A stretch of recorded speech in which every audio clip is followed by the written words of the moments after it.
नमस्कार, CSK news में आपका स्वागत है। तो दोस्तों, भारत की गेहूं निर्यात पर बैन से अमेरिका भी परेशान, बोला भूखे मर जाएगी पूरी दुनिया, फैसले पर भारत करे पुनर्विचार। दुनिया भर में फिर से मचा हाहाकार। दूसरी बड़ी अपडेट, जम्मू कश्मीर में परिसीमन पर भड़का मुस्लिम देश, तो भारत ने लगाई लताड़, पाकिस्तान को भी दिया करारा जवाब, परिसीमन पर बोलती बंद हो गई है।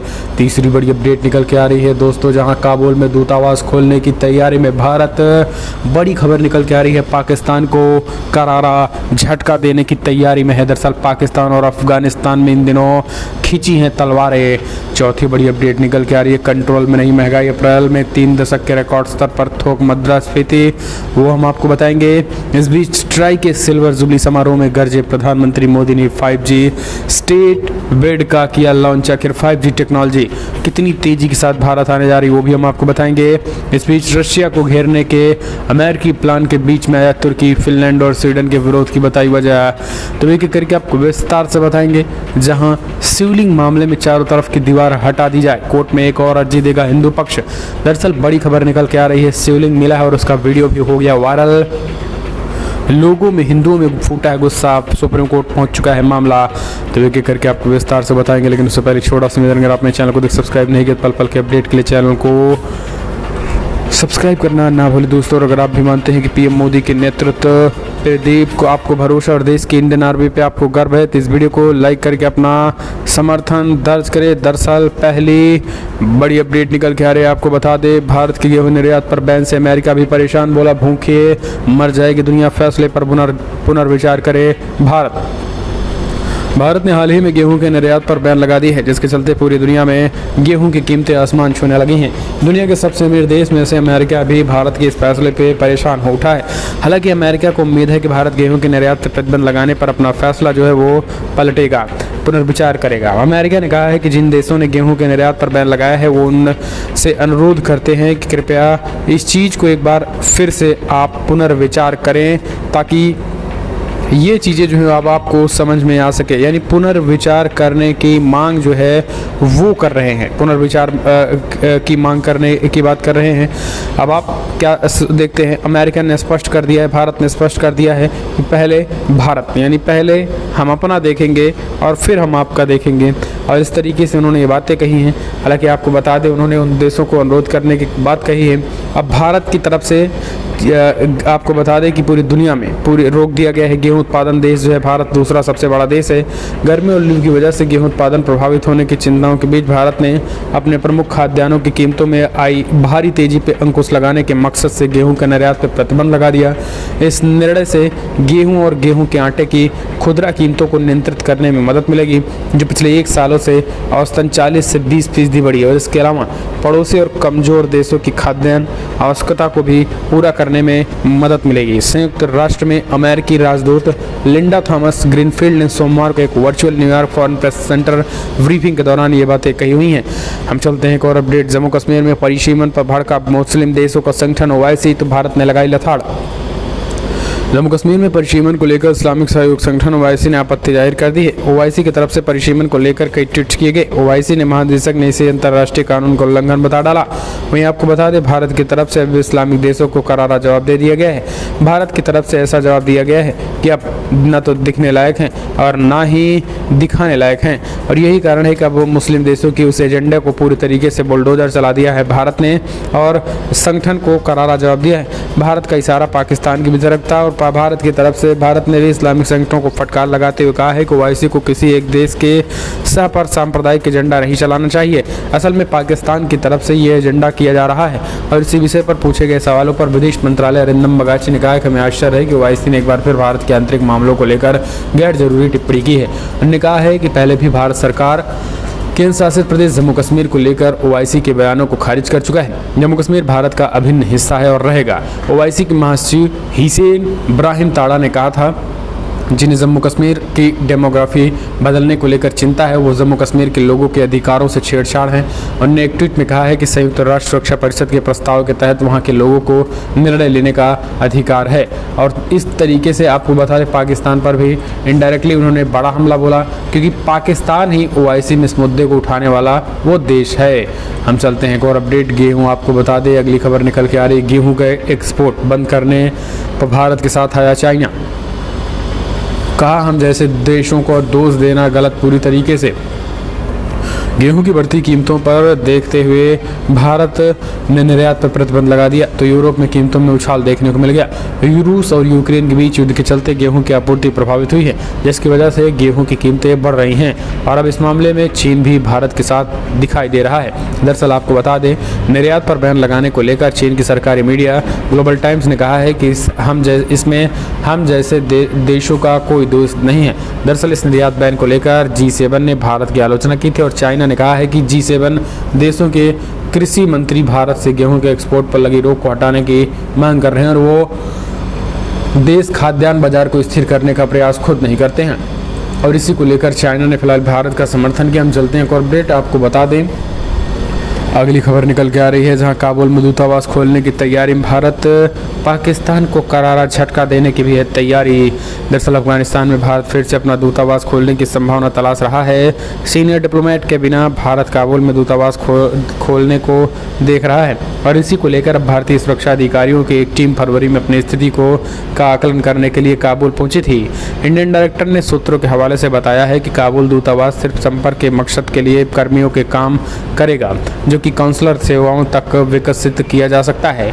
हालांकि इसका मतलब तालिबान शासन को मान्यता देना नहीं है। आपको बता दें, काबुल पर तालिबान के कब्जे को 2 ही दिन बाद 17 अगस्त को भारत ने काबुल स्थित दूतावासों को बंद कर दिया था। एक्सपर्ट ने बताया कि भारत तालिबान शासन को मान्यता नहीं देता। 2008 में दूतावास पर हुए घातक हमले और 1988 के दौरान ईरान के मजार शरीफ वाणिज्यिक दूतावास में ईरानी राजनयिकों को तालिबान द्वारा अपहरण आदि सहित कई कारणों को देखते हुए बातें कही, दूतावास को बंद करने का फैसला किया था। लेकिन अब फिर से दूतावास खोलेगा। अफगानिस्तान में अब अकेला पाकिस्तान को अलग थलग करने की तैयारी में भारत। जी हां, अफगानिस्तान में पाकिस्तान को भी अलग थलग तैयारी करने में भारत, इसमें भी एक रणनीति है। एक और अपडेट, ट्राई के सिल्वर जुबली समारोह में पीएम मोदी ने 5G स्टेट वेल्ड का किया लॉन्च। का देश के गांव में 5G टेक्नोलॉजी पहुंचाने में वो बड़ी भूमिका।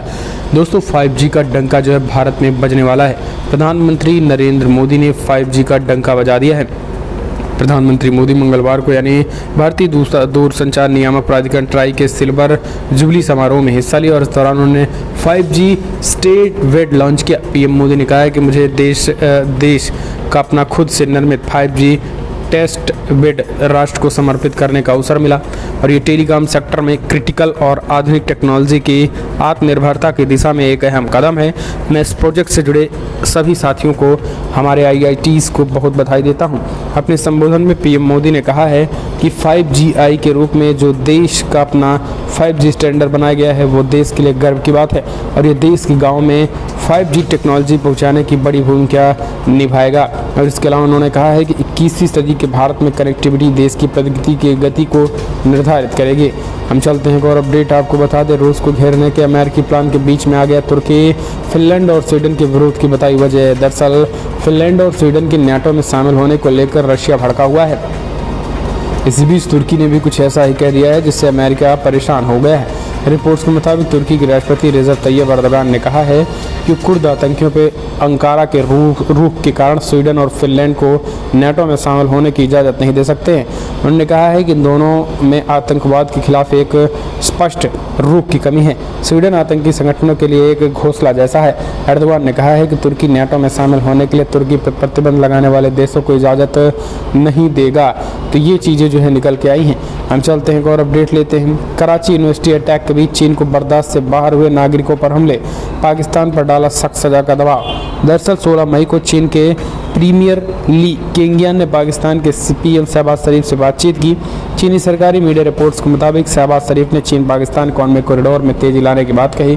शहबाज ने पाकिस्तान की संप्रभुता, क्षेत्रीय अखंडता और राष्ट्रीय विकास के लिए मजबूत समर्थन के लिए बीजिंग को धन्यवाद दिया। लेकिन आपको बता दें, यहाँ पर ली केंगियान ने कराची यूनिवर्सिटी में चीनी शिक्षकों पर हमलों को लेकर सजा की मांग दोहराई और पाकिस्तान में चीनी संस्थानों और नागरिकों की सुरक्षा की उन्होंने बातें कही। उन्होंने कहा है कि पाकिस्तान को इस कट्टरता से तेज़ी के साथ निपटना होगा, जबकि बलूचिस्तान लिबरेशन आर्मी का मानना है कि वो इस तरीके की चीज़ें करते रहेंगे, क्योंकि बड़े पैमाने पर दोस्तों आपको बता दें हत्याएं जो हैं वो BLA के लोगों की, बलूचिस्तान में बैठे लोगों की हो रही है और इसी की वजह से उन्होंने ये बातें कही। हम चलते हैं एक और अपडेट लेते हैं। अगली खबर निकल के आ रही है शिवलिंग के चारों तरफ दीवार दोस्तों, और दीवार के बीच में शिवलिंग मिल गया है, वीडियो हो गया है वायरल।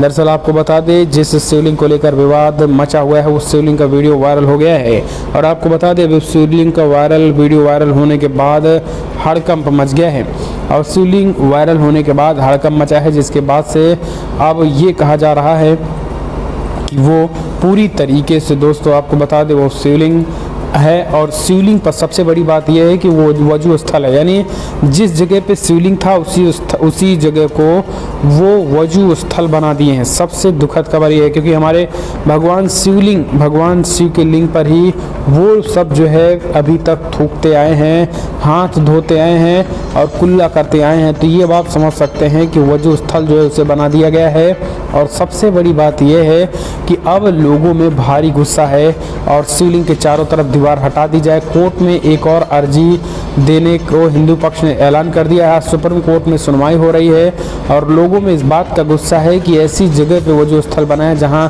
भगवान शिव का शिवलिंग था, तो वो जो है अब लोगों में भारी गुस्सा फूट पड़ा है।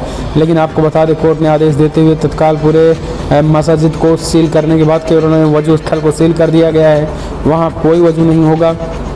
और अब जो है शिवलिंग मिलने के बाद अब पूरे ज्ञानवापी मस्जिद पर बुलडोजर जल्द ही चलने वाला है। तो दोस्तों अगर आप भी मानते हैं कि ये चीज़ें होनी चाहिए तो इस वीडियो को लाइक करें, हर हर महादेव लिखना मत भूलेगा। हम चलते हैं एक और अपडेट लेते हैं। सड़कों के बीच अवैध धार्मिक निर्माण पर दिल्ली सरकार को फटकार, हाईकोर्ट ने पूछा ऐसे कैसे बचेगा सभ्य समाज। दरअसल आपको बता दें दिल्ली हाईकोर्ट ने दिल्ली की सड़कों पर हुए अवैध अतिक्रमण को दायर जनहित याचिका पर सुनवाई के दौरान दिल्ली सरकार और अन्य को नोटिस जारी कर दिया। आपको बता दें एक सभ्य समाज कैसे बचेगा अगर हमारे पास दिल्ली में सड़कों के बीच अवैध धार्मिक स्ट्रक्चर बने हैं। तो सबसे पहले साउथ MCD दिल्ली के शाहीन बाग में अवैध अतिक्रमण हटाने के लिए बुलडोजर कार्रवाई की जानी थी, लेकिन सुप्रीम कोर्ट ने इस अभियान को रोक लगा दी। सुप्रीम कोर्ट ने अभियान पर रोक लगाने वाले मामले में दखल देने से इनकार करते हुए कहा कि यदि अतिक्रमण कर रहे हैं तो उन्हें हटाया जाएगा। अगर अथॉरिटी किसी तरीके से कानून का उल्लंघन करती है तो प्रभावित व्यक्ति हाईकोर्ट जा सकता है। आपको बता दें सुप्रीम कोर्ट ने उठाए हैं कई सवाल। सुप्रीम कोर्ट ने कई सवाल उठाए थे जिसमें याचिकाकर्ता को लेकर था और अब जो है जो अवैध तरीके से लीगल इंक्रोचमेंट है उसको लेकर हाईकोर्ट ने दिल्ली सरकार को फटकार लगाई है। एक और अपडेट लेते हैं दोस्तों, आपको बता दें जहां पी चिदम्बरम पर शिकंजा कसा, बेटे कीर्ति चिदम्बरम ने 50 लाख लेकर बनवाया था 250 चीनियों का वीजा। CBI ने किया बड़ा खुलासा। दरअसल CBI ने कीर्ति चिदम्बरम पर गंभीर आरोप लगाया है और उन्हें 50 लाख रुपए की घूस के बदले 250 चीनियों को भारत का वीज़ा दिलवाने में मदद की है और ये लोग पंजाब से चल रहे एक प्रोजेक्ट पे काम कर रहे थे। तो अब आप समझिए देश बेचने को तैयार ये कांग्रेसी जो है, इनको चंद पैसा मिले तो ये देश बेचने को भी तैयार हो जाएंगे। हम चलते हैं एक और अपडेट लेते हैं। क्या जल्द बदलने वाला है लखनऊ का नाम? CM योगी आदित्यनाथ ने दिए संकेत, PM मोदी के साथ की बड़ी बैठक। दरअसल उत्तर प्रदेश की राजधानी लखनऊ का नाम जल्द ही बदलने वाला है। CM योगी आदित्यनाथ के एक ट्वीट के बाद ये सवाल उठने लगा है। CM योगी ने एक ट्वीट PM मोदी के स्वागत में किया। इस ट्वीट में उन्होंने लिखा है कि शेषावतार भगवान श्री लक्ष्मण जी की पावन नगरी लखनऊ में आपका हार्दिक स्वागत व अभिनंदन। वैसे तो CM योगी का ये ट्वीट सामान्य सा स्वागत ट्वीट प्रतीत होता है, तो फिर लखनऊ का नाम बदलने के अटकलों के पीछे वजह क्या है? दरअसल कई लोग इस ट्वीट में CM योगी द्वारा लक्ष्मण की पावन नगरी लिखे जाने का इसका संकेत मान रहे हैं और ये अटकलें इसलिए भी लग रही हैं क्योंकि इससे पहले लखनऊ का नाम बदलकर लखनपुरी, लक्ष्मणपुरी और लखनपुरी करने की मांग की गई है।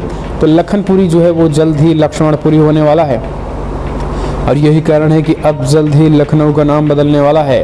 तो दोस्तों आप हो जाइए तैयार। कल प्रधानमंत्री नरेंद्र मोदी जो है 2024 को लेकर तैयारियों पर मंथन की है और अपनी पूरी टीम के साथ यानी मोदी मंत्रिमंडल के साथ जो है बैठक की है। ये बड़ी खबर निकल के आ रही है। हम चलते हैं एक और अपडेट लेते हैं। अगली अपडेट निकल के आ रही है। आजम खान को फिर से लगा बड़ा झटका, जमानत पर सुप्रीम कोर्ट ने फैसला रखा सुरक्षित।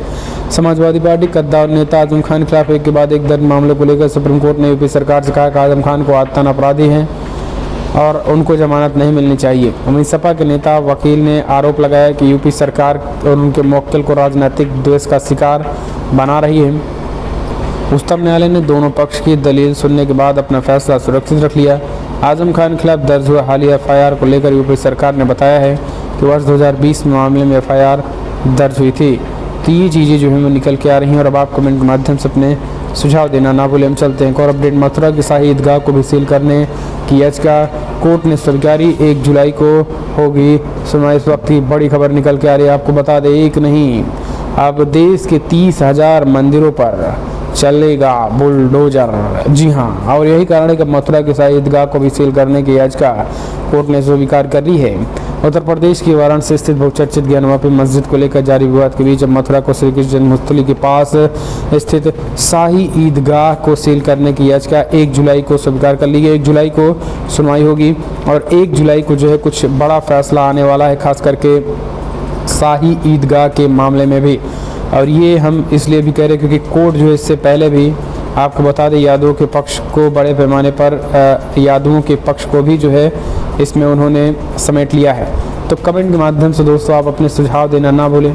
आपको क्या लग रहा है कि जिस तरीके से ये खबरें निकल के आई हैं और जिस तरीके से ये चीज़ें हो रही हैं, और शाही ईदगाह पे अगर आप भी मानते हैं कि श्री कृष्ण जन्मस्थली है, उस पर श्री कृष्ण भगवान का कब्जा होना चाहिए, तो इस वीडियो को लाइक करें, ज़्यादा से ज़्यादा शेयर करें और पल पल के अपडेट के लिए चैनल को सब्सक्राइब करें। हर हर महादेव लिखना